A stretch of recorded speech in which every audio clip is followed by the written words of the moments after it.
3 मित्र आपके बढ़ जाते हैं। संपदा बढ़ने पर 3 मित्र आपके बढ़ जाते हैं। पहले नंबर का ताली मित्र, आपकी प्रशंसा करने वाला बढ़ जाता है। दूसरे नंबर पर थाली मित्र, होटल में खिलाने वाला बढ़ जाता है। और तीसरे नंबर पर प्याली मित्र, मैं खाने में पिलाने वाला बढ़ जाता है।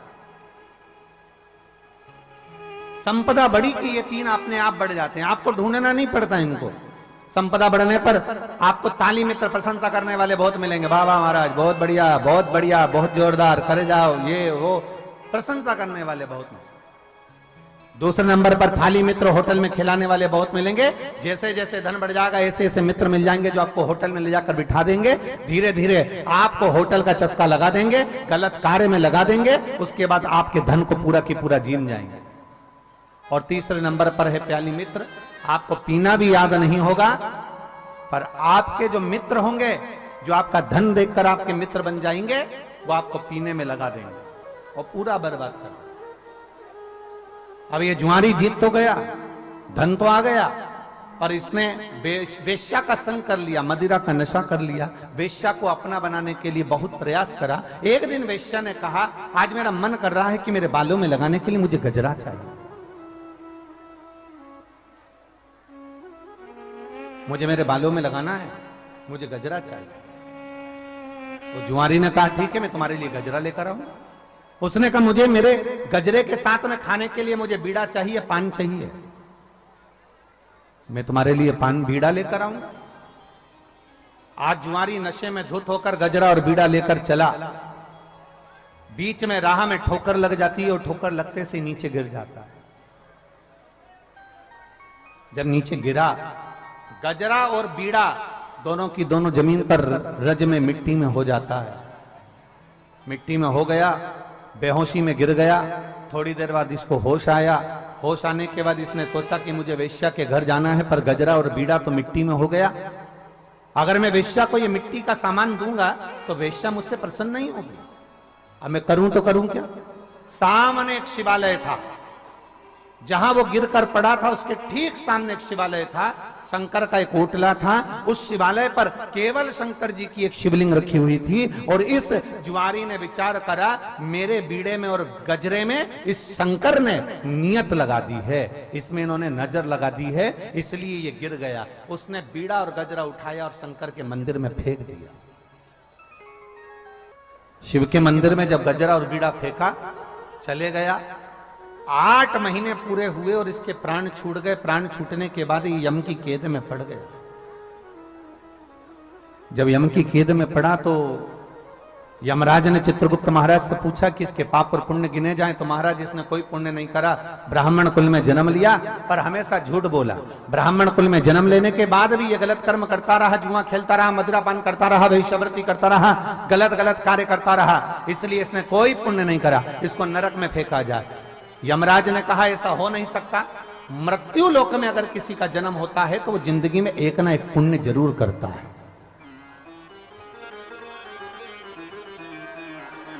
कोई संसार में ऐसा जन्मा नहीं है, कोई संसार में ऐसा नहीं जन्मा जिसने मृत्यु लोक में जन्म लेने के बाद कोई पुण्य नहीं करा। इसने जरूर कोई पुण्य करा होगा। जरा देखो कि पुण्य करा तो करा कौन सा पुण्य किया। तब धर्मराज ने कहा, चित्रगुप्त महाराज फिर से ध्यान लगाओ। चित्रगुप्त महाराज ने फिर अपने पोथी पाने खोले तो ध्यान दिया, इसने एक पुण्य करा था, शंकर जी के मंदिर में गजरा और पान शंकर जी के मंदिर में दिया था। इतने में पास में खड़े हुए गुप्तचरों ने कहा, दिया नहीं था, वो तो वेश्या के घर लेकर जा रहा था और वो मिट्टी में हो गया था, तो उसको शंकर जी के मंदिर में फेंक दिया। धर्मराज ने कहा, नशे में था, चाहता तो गजरा और बीड़ा नल्ली में फेंकता, गटर में फेंकता, खड्डे में फेंकता, रोड पर फेंकता, पर नशे में भी इसको शंकर का मंदिर याद था। इसलिए एक काम करो, जितने कदम चलकर ये गजरा और बीड़ा लेकर शिवजी के मंदिर में पहुंचा है, उतने समय के लिए कदम गिने जाएं और उतने समय के लिए इसको इंद्र का राजपाट दे दिया जाए। उतने समय के लिए इसको इंद्र का सिंहासन दे दिया। वो जुआरी को इंद्र का सिंहासन दिया गया। जुआरी बैठ तो गया, पर जुआरी को लगा कि मैंने थोड़ी सी देर शंकर भगवान के मंदिर में केवल एक गजरा और बीड़ा दिया था, तो मुझे इंद्र का सिंहासन मिला है। इस सिंहासन का उपयोग करना है मुझे, मैंने दान किया, उसका फल मुझे मिला। तब उस जुआरी ने विचार करा, इंद्र के सिंहासन पर बैठकर ताली बजाकर अप्सराओं को बुलाया, दान कर दिया, ऐरावत को बुलाया, दान कर दिया। जितना इंद्र के राज्य में, राजकोष में जितना वैभव था, सारे के सारा ले जाकर दान कर दिया। जैसे ही दान करा, 14 घड़ी के बाद में वो जुआरी नीचे उतर गया, इंद्र वापिस अपनी कुर्सी पर बैठ गए। जब इंद्र अपनी कुर्सी पर बैठे, उन्होंने अप्सराओं को बुलाया तो अप्सरा नहीं आती, ऐरावत को बुलाया तो ऐरावत नहीं आता, राजकोष देखा तो पूरा खाली था। इंद्र दौड़कर भगवान नारायण के पास पहुंचे, श्री हरि के पास पहुंचकर कहा, बाबा बड़ा गजब करा, इस जुआरी ने तो मुझे बर्बाद कर दिया, मेरे राजकोष को पूरा नष्ट कर दिया, सब कुछ दान कर दिया। भगवान नारायण ने कहा, रे इंद्र, तू इतने सालों से कुर्सी पर बैठा था, जो तू नहीं कर पाया इतने सालों में, वो 14 घड़ी बैठकर अपनी कुर्सी का सदुपयोग कर कर सब कुछ अच्छा कर कर चले गया। सही सत्ताधारी, सही कुर्सीधारी ऐसा ही होता है, जब अपनी कुर्सी पर बैठता है तो अपने देश और प्रदेश को बचाने का ही प्रयास करता है। सही सत्ताधारी होगा, वो बचाने का प्रयास करेगा। हमने कल कथा में एक बात कही थी, आप लोगों के स्मरण में होगी, कि कुर्सी मिल जाए, पद मिल जाए, प्रतिष्ठा मिल जाए, आप अच्छे ओहदे पर पहुंच जाएं, तो सबसे ज्यादा जरूरी होती है आपकी नम्रता, आपकी विनम्रता, बहुत जरूरी।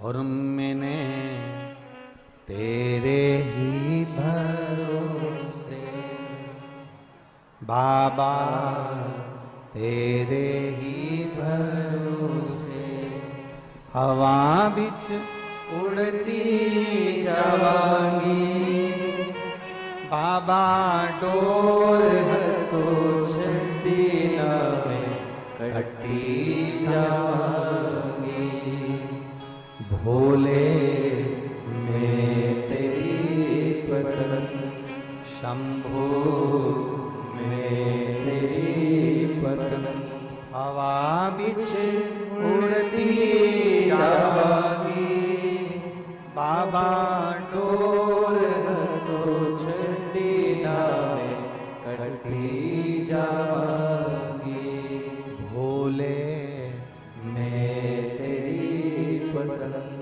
स्वयं धर्मराज कर रहे, स्वयं धर्मराज कर रहे हैं कि इसने जितने कदम शिव के मंदिर तक ये गया है, जितने कदम चलकर ये शिवालय तक पहुंचा है, उतने कदम के लिए, उतने क्षण के लिए, उतनी घड़ी के लिए, उतने पल के लिए इसको इंद्र का सिंहासन दे दिया है। आप लोग जाते हो शिव मंदिर? जम के तो बोलो जरा। आप सब अगर शिव मंदिर जाते हो तो जरा विचार करिएगा, वो जुआरी 14 कदम चलकर शिव मंदिर तक गया तो 14 घड़ी के लिए उसको इंद्र का सिंहासन दे दिया। अगर आप रोज देवाधिदेव महादेव के दरवाजे तक जाते हो तो क्या मेरा महादेव आपकी झोली खुशियों से नहीं आप रोज जाते हो, तेरे मंदिर में आना मेरा काम है और मेरी बिगड़ी बनाना। अगर हम उसके दरवाजे तक जा रहे हैं तो वो क्यों ना हमारे संभाले।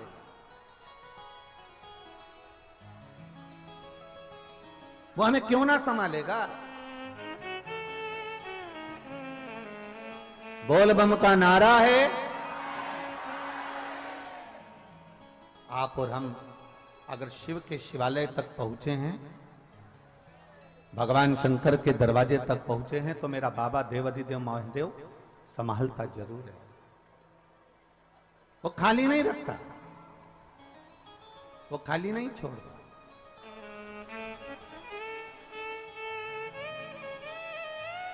तेरे दरबार की बाबा निराली शान देखिए, तेरे दरबार की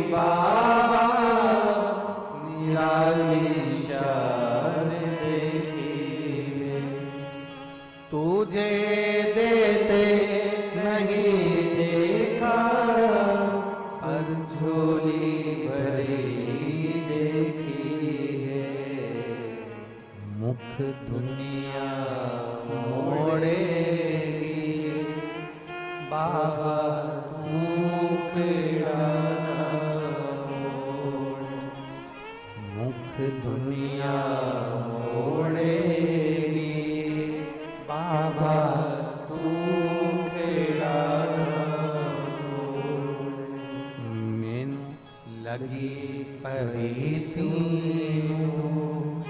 बाबा तू एवे ना। हम शिव के भरोसे, हम शंकर के भरोसे, हम शिव के आश्रित होकर आए, शिव के आश्रित। मेरी जीजियों,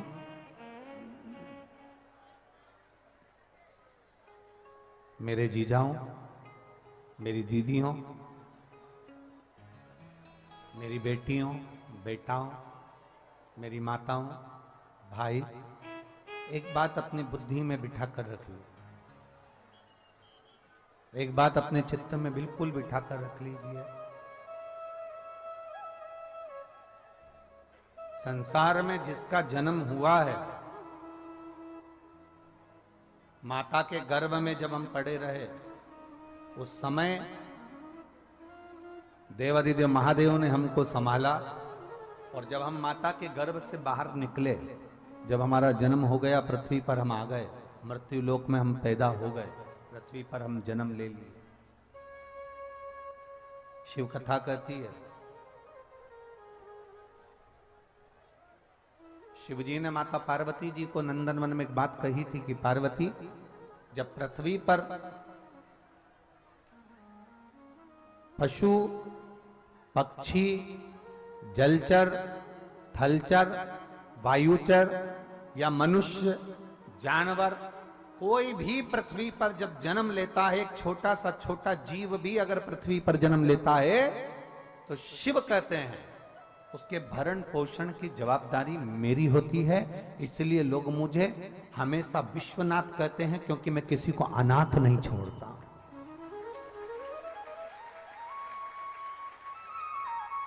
मैं किसी को अनाथ नहीं छोड़ता। लोग मुझे विश्वनाथ कहते हैं, क्योंकि मैंने दुनिया में किसी को अनाथ नहीं छोड़ा।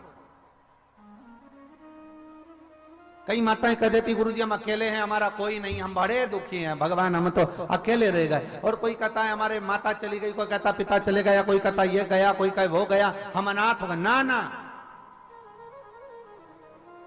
जब तक काशी में विश्वनाथ बैठा है, तब तक पूरी भारत की भूमि पर कोई अनाथ नहीं हो सकता। भारत की भूमि पर कोई अनाथ नहीं हो सकता जब तक काशी में, जम के बोलो जरा, काशी में विश्वनाथ है, तब तक कोई वो बैठा है। मेरा डमरूधारी, मेरा त्रिकालदर्शी, मेरा कैलाशी, मेरा विनाशी, मेरा शिव, वो बैठा है।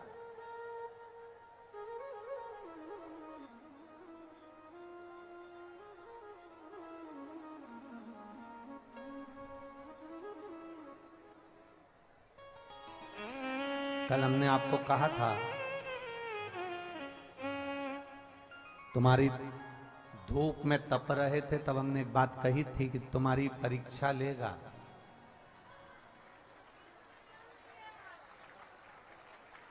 परीक्षा लेगा। और आप लोगों ने जो कथा प्रयागराज की भूमि पर सुनी है ना, त्रिवेणी संगम पर, वो भी शिव जी की 2 दिवसीय शिव चर्चा, तो हमने कहा था उसको ईर्ष्या हो रही है। और हमने कल कहा था कि बरस सकता है। अब हमको क्या मालूम था कि इतनी जल्दी सुन भी लेगा।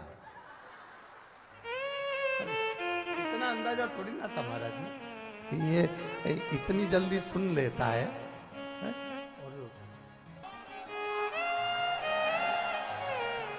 बोल बम का नारा है। पर एक बात कहें आप लोगों से, ए प्रयागराज वाले, तुम भी गजब के हो रहे, पक्का।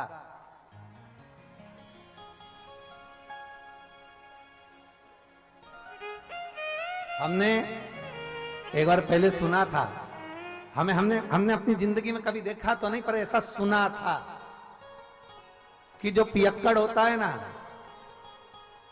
वो टलता नहीं है। आज समझ में आ गया कि शिव कथा के पियक्कड़ भी नहीं टलते।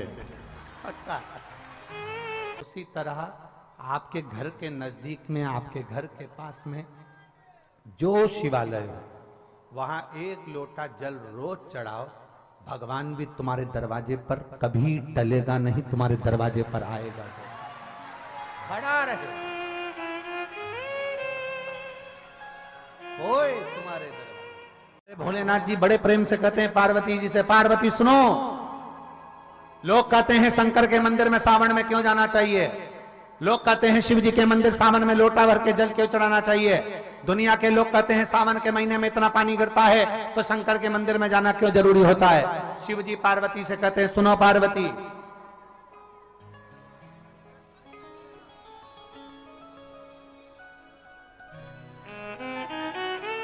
सावन के महीने में भगवान शंकर पार्वती से कहते हैं सुनो पार्वती, जब एक भक्त मेरे ऊपर जल चढ़ाने के लिए आता है तब मैं इंद्र को भी कह देता हूं, गरुण और वरुण को भी कह देता हूं, सुनो जब भक्त आए तब पानी मत गिराना, जब भक्त आ जाए तब पानी गिराना। क्यों, समझ में आया? बारिश बरसो, खूब बरसो,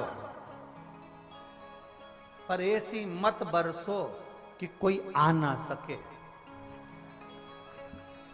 शिव जी कहते हैं बारिश बरसो, खूब बरसो, पर ऐसी मत बरसो कि कोई आ ना सके। और अब शिव जी कहते हैं बारिश बरसो, ऐसी बरसो कि अब कोई जा ना सके, ऐसी बरसो।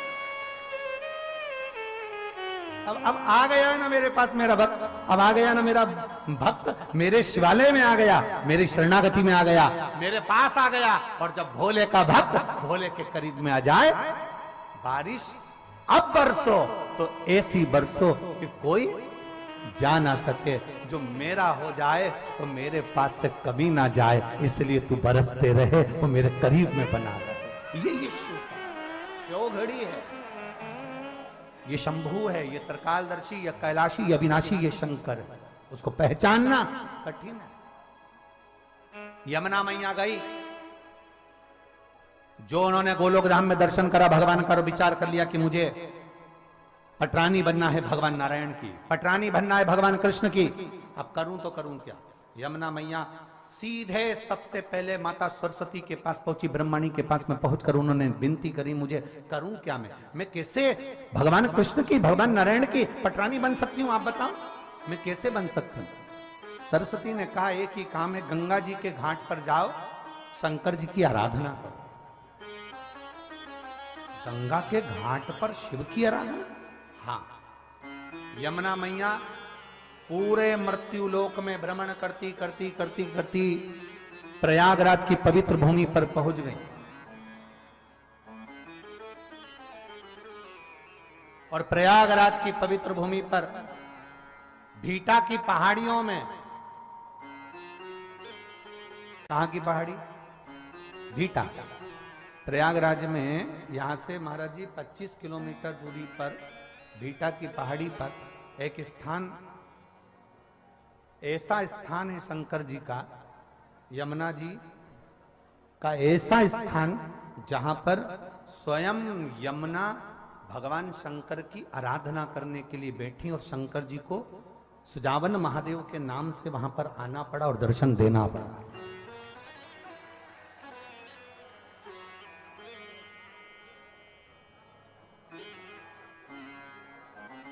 क्या बोलते हैं उसको, गुप्तेश्वर महादेव, भीटा के पहाड़ी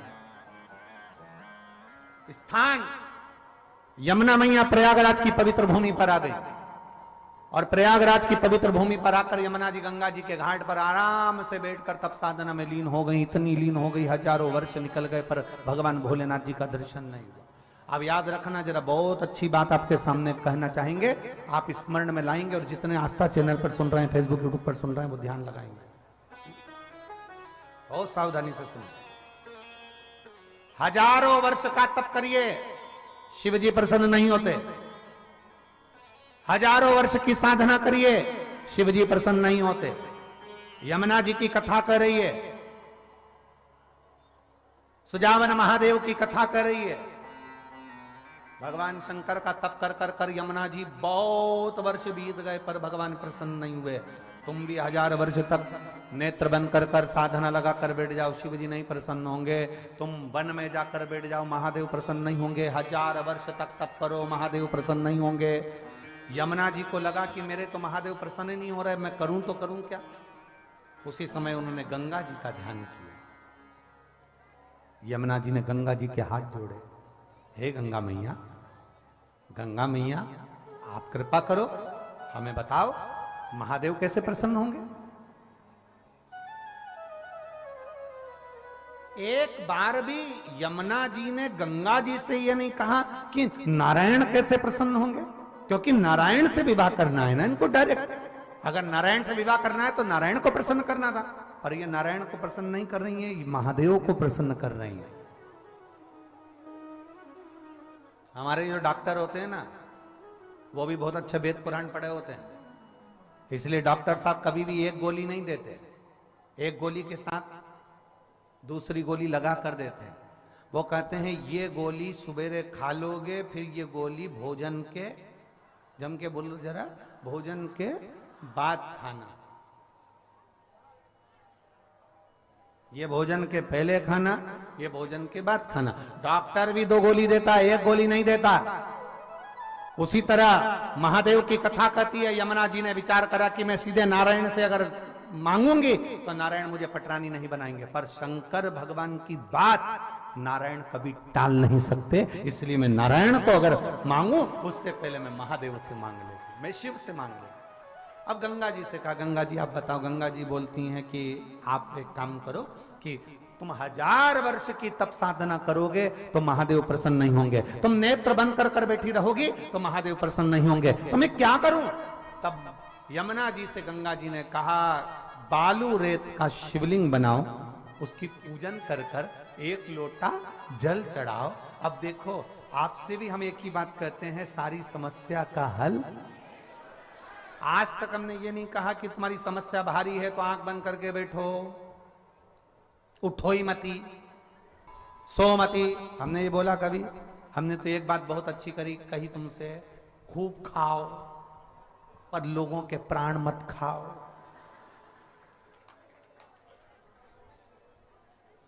हम कभी मना करे थे?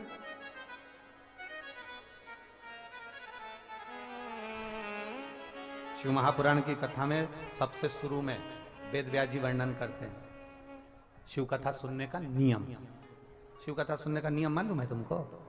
शिव कथा सुनने का नियम वेद व्यास जी लिखते हैं, एक समय फलहार करो, शिव महापुराण की कथा पूरी सुनो। एक समय फलहार, फरियाल नहीं बोला, क्या बोला है? फलहार।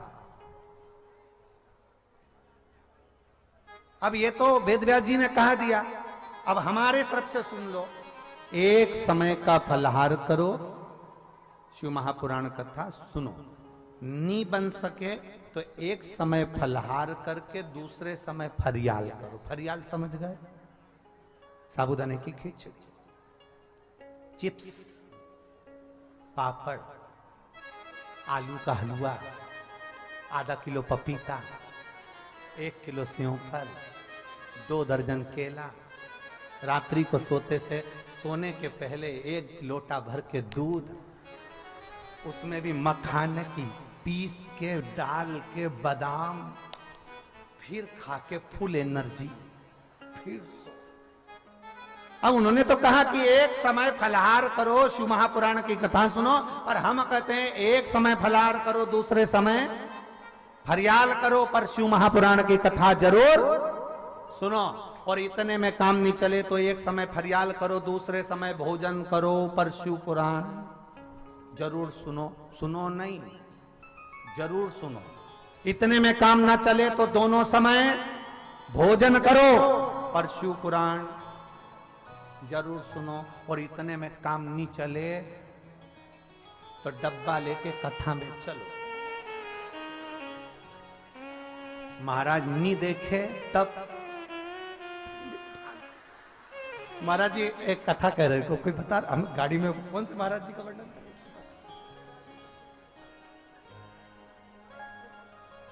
जरा इनको माइक दो, जरा माइक दो जरा। ना ना ना थोड़ा सा तो बोलो, देव जरा माइक।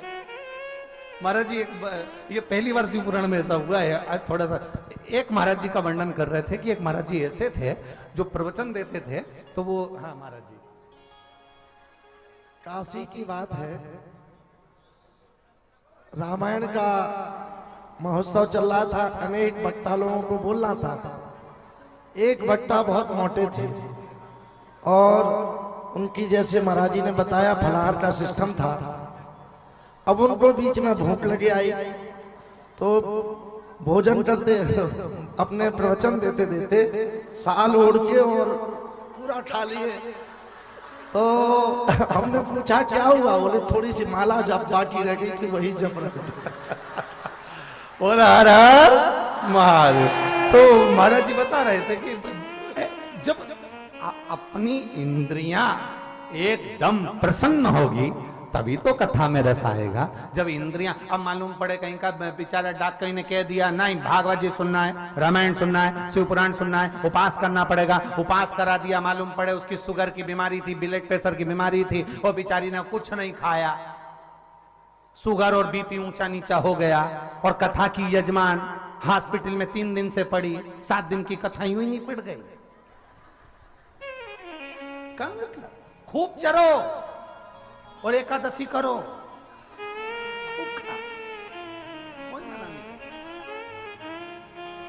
दिल से अपनी इंद्रियों। कभी भी परमात्मा ये नहीं कहता कि तुम भूखे रहना, कहा भगवान ने, जम के तो बोलो। भगवान कभी नहीं कहता कि तू भूखे रहना, भगवान इतना जरूर कहता है कि किसी का दिल मत दुखाना। जिस दिन तूने दिल नहीं दुखाया समझ लेना तेरा व्रत सफल हो गया और मैं तेरा हूं, मैं तेरा। अब मालूम पड़े आप किसी का दिल दुखा दो और रहे रहे। एक बार की बात है महाराज जी, कहीं की एक माता जी बहुत बहुत बुजुर्ग सी एक बार कथा में आ गई थी, और कथा में आते से बोली गुरुजी हमको तुमसे गुरु मंत्र लेना है। हमने कहा माता जी कितने साल की हो? कि 82। हमने कहा 82 वर्ष की हो गई, तुमने अभी तक गुरु मंत्र नहीं लिया? कहीं नहीं महाराज जी, एक बार हम जब छोटे से थे, शादी नहीं भई थी हमारी, तब हमने गुरु मंत्र ले लिया था, हमारी अम्मा ने दिलवा दिया था। एक महाराज जी आए थे, उनसे मंत्र दिलवाया था। फिर हमारी शादी हो गई, हम हमारे पति के साथ चित्रकूट घूमने गए। हमने कहा हमारे गुरु जी इतने ही रहते हैं यहीं पर, तो अपन चलते हैं। हम जो गुरु जी से मिलने के लिए गए तो मालूम पड़ा कि हमारे गुरु जी तो फिर हमारी उम्र आगे बढ़ी। हमारे पति ने कहा तुम्हारे गुरुजी नहीं है तो हमारे गुरुजी यहीं रहते हैं काशी में, चलो हम उनसे मंत्र दिला दे। हमारे पति हमें वहीं से चित्रकूट से सीधे काशी ले गए, उन्होंने उनसे मंत्र दिलवा दिया। हमारे बच्चे बड़े हुए, वो कहे हमें काशी घूमना है, हम काशी घूमने के लिए गए। दूसरी बार हमने कहा चलो हमारे गुरुजी इतने रहते हैं, हम उनसे मिलिए। गुरुजी से मिलने गए तो मालूम पड़ा गुरुजी। फिर हमारी जीजी हमारे साथ गई थी, उसने कहा तुम चिंता मत करो, तुम्हारे गुरुजी चले गए तो क्या हुआ, हमारे गुरुजी यहीं रहते हैं पास में प्रयाग में। हमारी जीजी हमें प्रयाग ले आई, अवस्था हमारी हो गई और हमारी जीजी ने हमें प्रयाग में लाके गुरु मंत्र दिलवा दिया। फिर हमारे बच्चे बड़े हो गए, कुंभ के मेले में प्रयाग आए, उन्होंने कहा हमारे गुरुजी यहीं रहते हैं प्रयाग में, चलो मिलिए आए। जो मिलने गए तो पता चला गुरुजी चले। अब वो महिला बोली गुरुजी हमारा कोई गुरु नहीं है, तुम मंत्र दे दो। हमने कर रेन दे, तू रेन दे। मंत्र लेती जाती है, गुरु को निपटाती जाती है। तेरा हाथ जोड़ो, ऋण दे। प्रयाग तक स्थिर है, सीहोर तक नहीं। बढ़िया, तो यही ठीक है। अरे बोल बम का नारा है।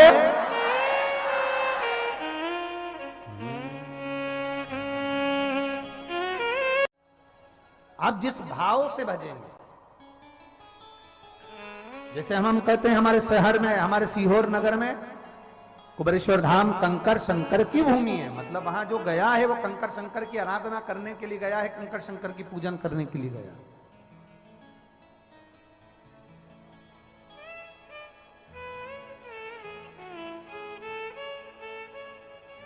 और ये कंकर शंकर का प्रमाण केवल आज का नहीं, पुराना है।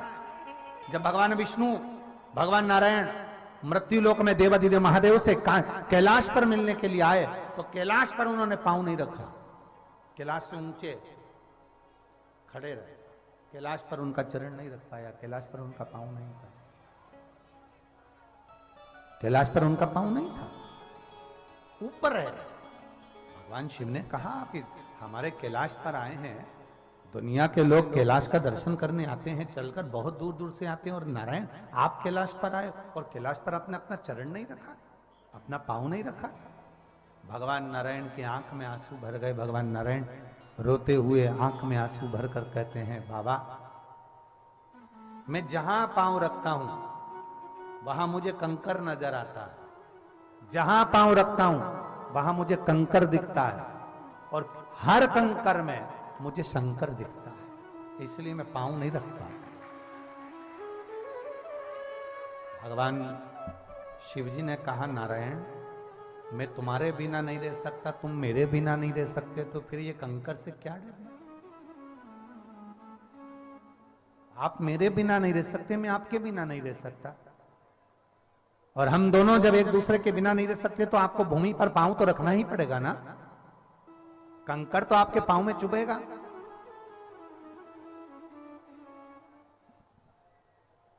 कंकर तो आपके पांव में चुभेगा।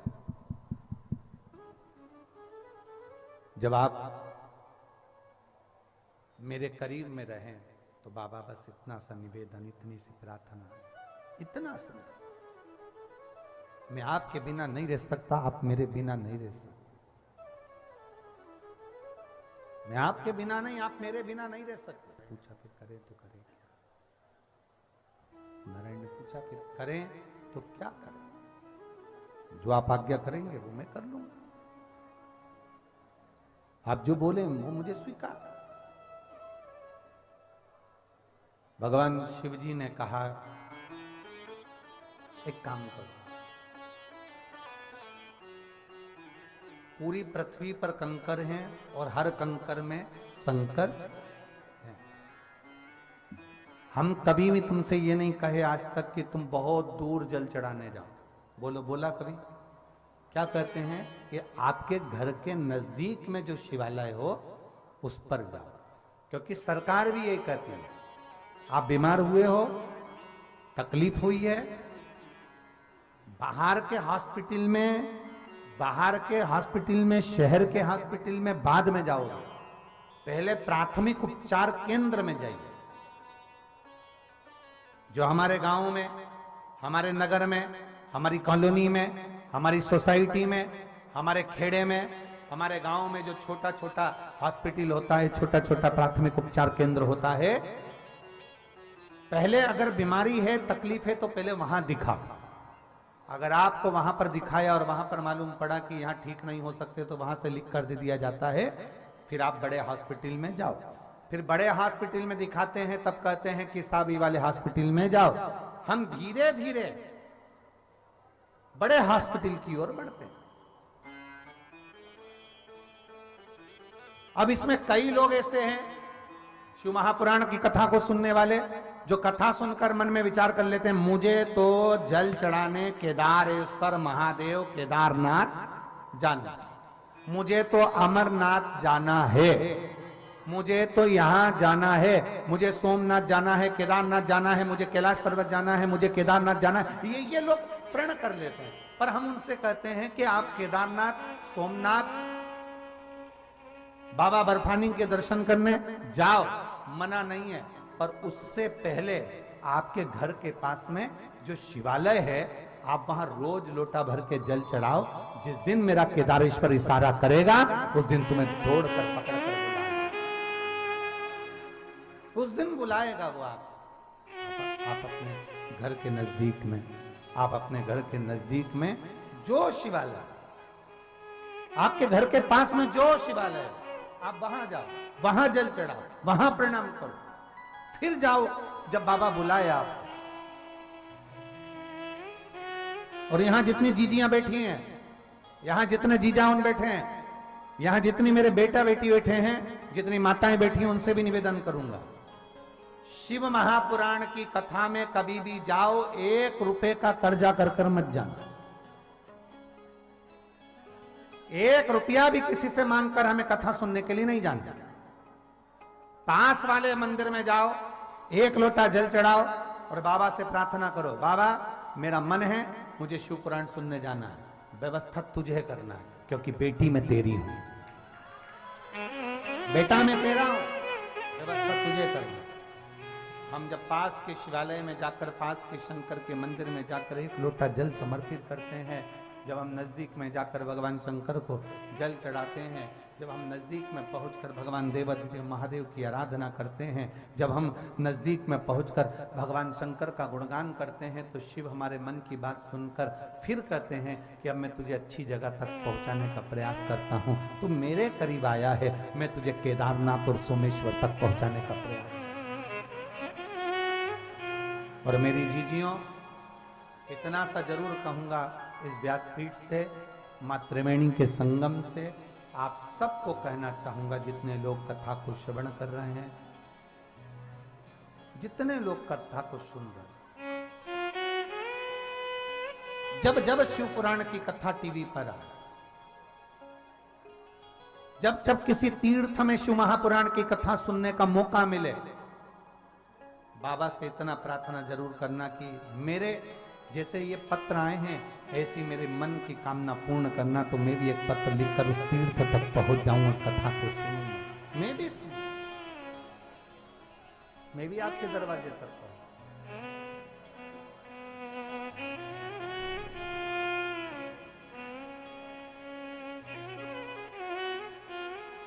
हम उसको निवेदन करेंगे, जब हम उससे कहेंगे, जब हम उससे प्रार्थना करेंगे, हम उससे निवेदन करेंगे, जब हम उससे बोलेंगे, तो वो सुनेगा, स्वीकार करेगा, छोड़ेगा नहीं। सब जितने नाते रिश्ते, कुटुंब, कबीले, परिवार, सब साथ छोड़ सकते हैं, पर जो तुमने महादेव को जिस हाथ से जल चढ़ाया है ना, तुम्हारी दुख की घड़ी में, तकलीफ की घड़ी में, वो हाथ मेरा महादेव कभी नहीं छोड़ता है, कभी नहीं। और अंत समय प्रभु आना पड़ेगा, वचन दिया तो निभाना पड़ेगा, आए ना आए प्रभु कुटुंब कबीला, अंत समय प्रभु आना पड़ेगा, वचन दिया तो निभाना पड़ेगा, अंत समय प्रभु आना पड़ेगा। यमुना जी ने मां गंगा के घाट पर शिवलिंग का निर्माण किया। शिवलिंग का एक पार्थिव लिंग का निर्माण करोड़ों शिवलिंग के निर्माण के पूजन का फल देता है। एक पार्थिव लिंग क्यों? जब हम आप जहां बैठे हो वहां पूरी बालू ही बालू, रेती रहते।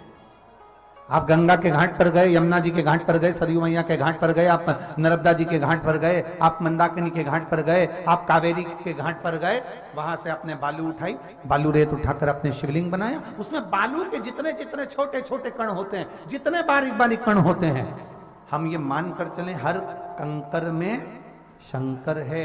जब इसको जोड़ते हैं तो करोड़ों कंकर जुड़ते हैं और करोड़ों शिवलिंग एक साथ पूजा जाते हैं, जिसका फल हमें प्राप्त है। करोड़ों शिवलिंग,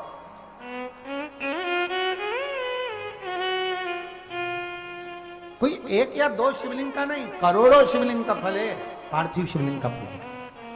करोड़। आज मां यमुना जी ने विचार कर लिया और यमुना जी विचार कर कर माता यमुना बैठ गई शिवलिंग का निर्माण करने के लिए। यमुना शिवलिंग का निर्माण करने के लिए जैसे यमुना जी बैठी, जैसे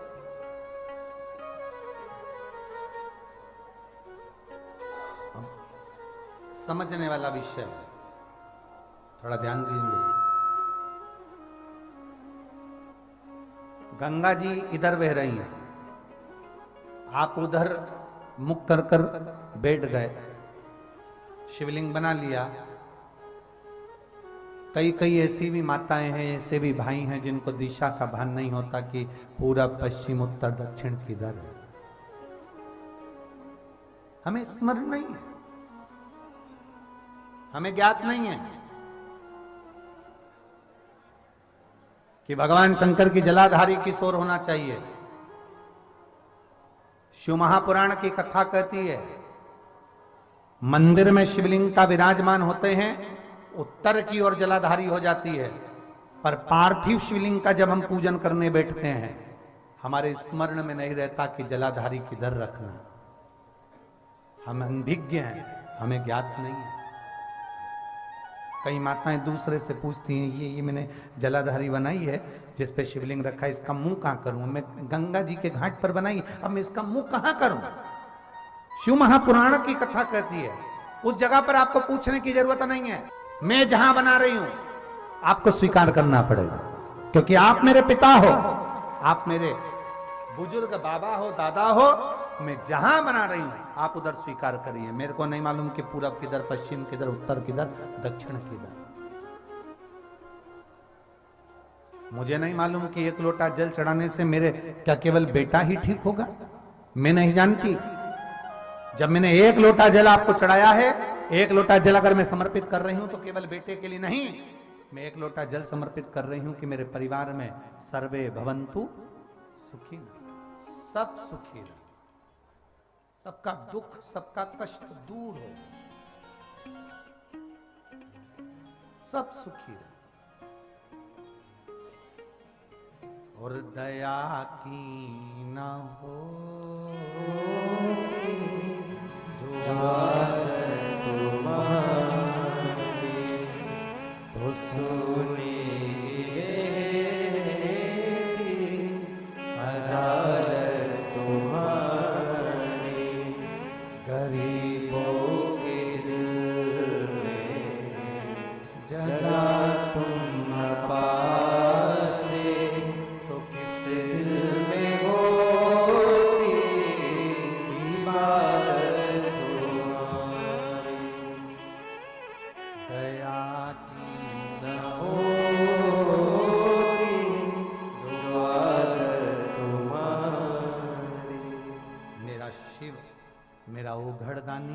मेरा शंभू, जिसको लोग भोला कहते हैं और वास्तव में भोला।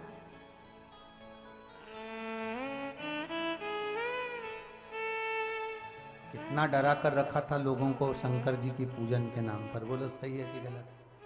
जल मत चढ़ाना, शिव जी पे चढ़ा हुआ मत खाना, शंकर जी पे चढ़ा दिया तो पानी मत पीना, शंकर जी की पूजा करोगे शंकर जी रुष्ट हो जाएगा ना। भोला है भोला,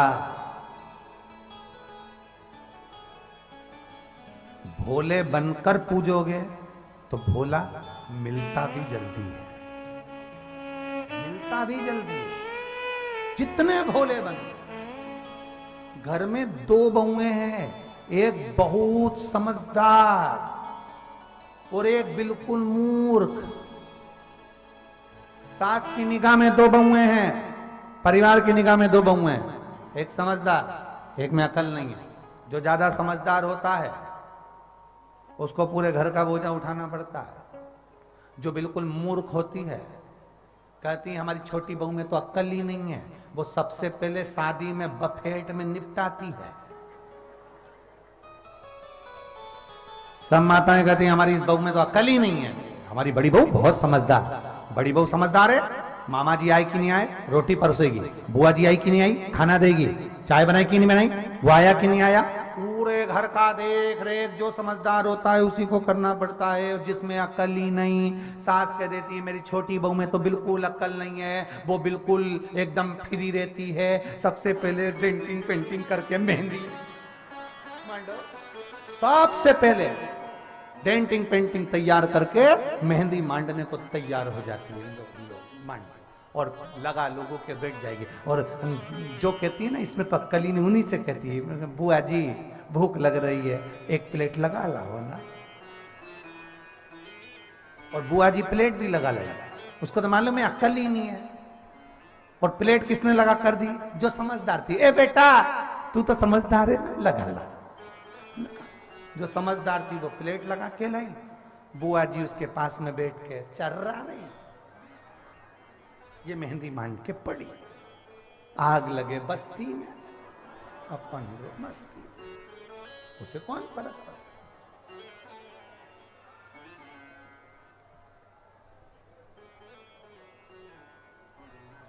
समझदार नहीं बनना अपने को ज्यादा हो।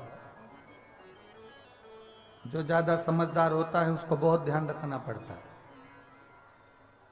ये जितने पुलिसकर्मियां खड़े हुए हैं इनको कहूंगा एक बात तो सबको थोड़ा सा लगेगा, इसमें जो ज्यादा बहुत अच्छी ड्यूटी करता है उसी की ड्यूटी ज्यादा लगती है।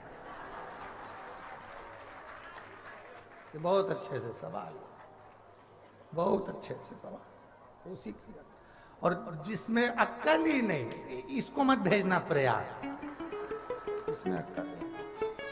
तो वो भी यही चाहता था, अपन तो अपने थाने वाले